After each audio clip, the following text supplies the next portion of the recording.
سلام، من سامان هستم و تو این ویدیو میخوام بهت آموزش بدم که اگر یه روزی آب ریخت روی لپتاپت یا خودت اینجوری شور آب ریختیم و این مرض داری، بعدش چه کار کنید؟ کافیه که خونسردی خودتون رو حفظ کنید با یه دونه از این دستمالا که شبیه دستمال توالت هم هست، لپتاپتون رو خشکش کنید و درب لپتاپ با پیش گوشتی باز کنید. حالا که دربشو باز کردید با یه دونه سشوار کامل آب لپتاپ رو خشک میکنید و بعدش با یه دونه کیسه برنج، حالا کیسه برنج خارجی هم نه، یه دونه کیسه برنج هندی میریزی روشو چند ساعت میذاری میمونه. حالا که درب لپتاپ باز کنیم میبینید که لپتاپت راحت روشن میشه.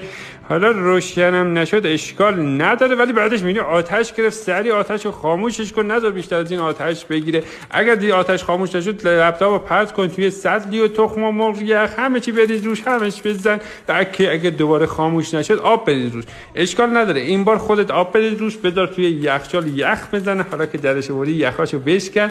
در لپتاپو که خیلی آهسته باز کنی، حواست باشه لپتاپ خراب